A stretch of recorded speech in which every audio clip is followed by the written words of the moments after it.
All of our kitchens have some type of food storage, and for most of us, it's disorganized and cluttered. Don't worry, you're not alone, and we are here to help and inspire you to get your pantry organized so that it can function better for you and your family.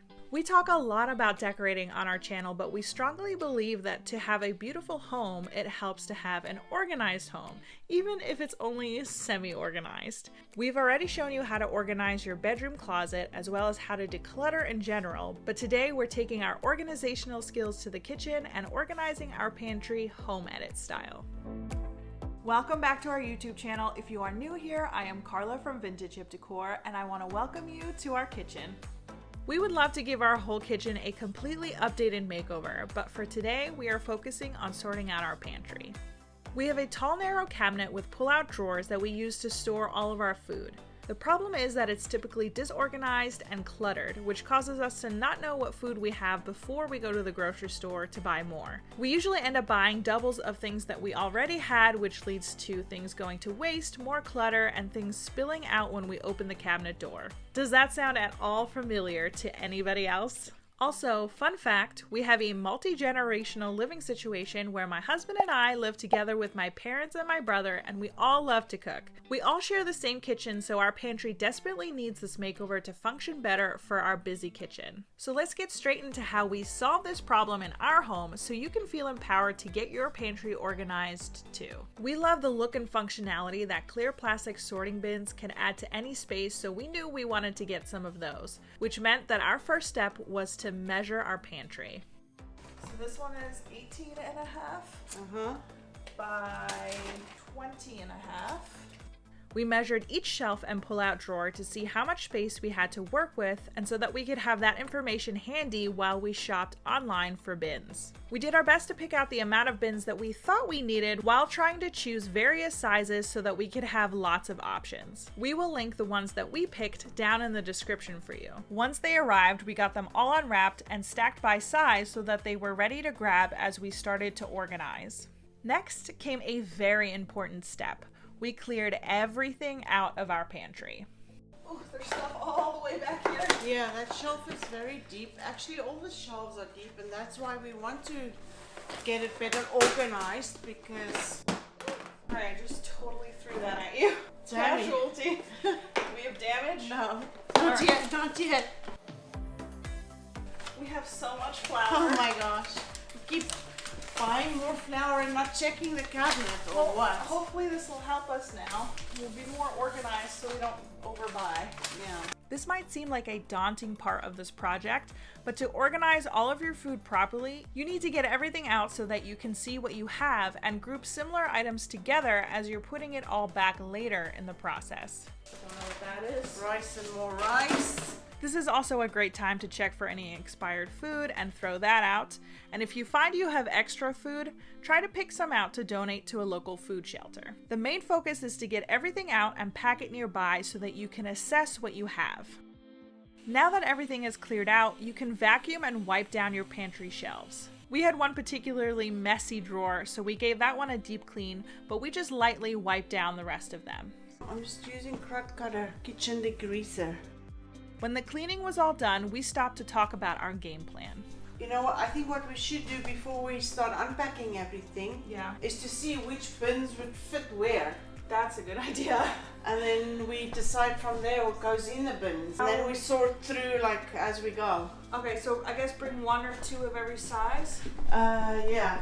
My mom came up with a great idea of taking the empty bins and arranging them in the pantry before filling them so that we can get an idea of where they all fit and make the best use of our space.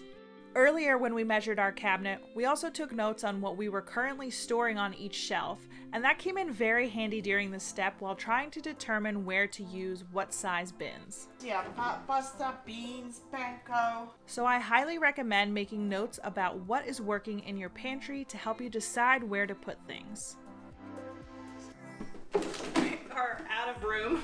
Can you just get these apart? There we go. Yeah, it looks like two. Yeah, two. And I think we have 4 of those. They can potentially all 4 go in there. But we're gonna do those canisters yes, in the back. that was the plan, right? Why are they so stuck together? There we go. So but keep it in mind. Yes. As we're going, because this is trial and error. Yes. There is no right or wrong way to do this. Just try your best to use the space and the bins that you have. Try different arrangements until you find something that works. You can also always change it in the future if you find it needs some tweaking. Yeah, we'll put these in the back for like flour and sugar, or not sugar, but flour. The many kinds of flour we have. Front. Oops. We have keep dropping bins. We definitely ran into a couple of challenges during this step. So we have a bit of a problem because this shape, our bins are not really, I mean, they fit that way, but then like the small ones we have don't fit that way or this way. But two of them won't fit side by side either. So, but they do fit like this. And then one of these go there. That could work. Yeah, that's a good idea. It's not my favorite thing that they're not like the same height, but yeah. It, you know, could be a good compromise for now. I mean, at least we've used up the whole space. Yes. After a little bit of adjusting and trial and error, we were pretty happy with our game plan, but knew that it was subject to change again once we started putting everything back in. We knew we wanted better visibility of our canned food, so we chose a very specific solution for this problem. So we got this like bamboo riser for the cans, so let's put our cans in, and then that'll be a good place to start. Our canned food felt like a good place to start when packing everything back because we knew we wanted them to be at eye level, so we knew exactly where we wanted it to go. We already had a Lazy Susan in our pantry that we were using for our cans before, so we played around with a couple ideas to see if we could make it work for something else. It ended up taking up too much room and not working with any of the other bins, and we didn't have enough of one type of category to put on it, so we had to eliminate it. Mom wasn't very happy about that. I was thinking small bottles like this for the Lazy Susan, but this is not going to work there. And it's not going. We don't have enough of that to fill up this Lazy Susan. So I think the Lazy Susan has been eliminated.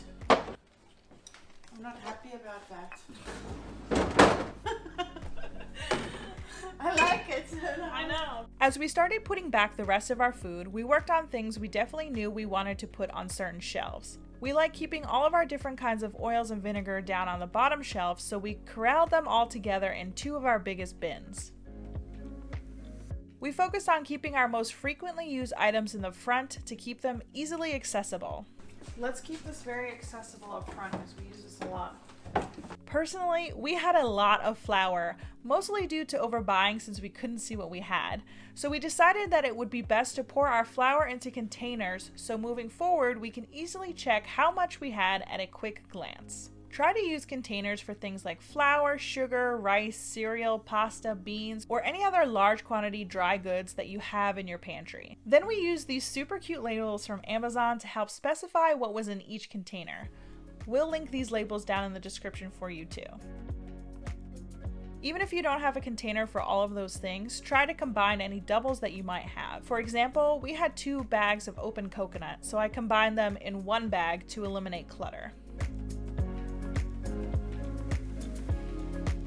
Let's do the vinegar up here with the other vinegar and the oils back here with the other oils. Okay, that's a good idea. I think this should stay in the fridge, doesn't it? Like soy sauce? Yeah. So we should throw this away if it's been in the pantry. It says refrigerate after opening. Yeah. Okay, so that soy sauce is no good. The process of putting all the food back into the bins was all trial and error. We stayed open and adjusted things as we worked on fitting everything back in. Overall, we tried our best to group similar foods together while keeping things accessible and easy to see. The last thing we worked on organizing was all of our lesser used baking supplies, cake decorations, and cupcake liners. Let's take everything out of here. If you currently have any baskets or tubs in your pantry, make sure to empty those out too so that you can sort through everything before packing it back. We definitely need one for sprinkles. There's a lot of sprinkles. Just put it in the front of one of them. Oh, these are used for your bridal shower. Yeah, I remember. They're cute. Yeah, and I don't mind if we take like some of the cupcake papers out of their containers to make more room. After putting all of those nicely sorted bins back in, we were totally done organizing our pantry. And now it's time to see how it all turned out.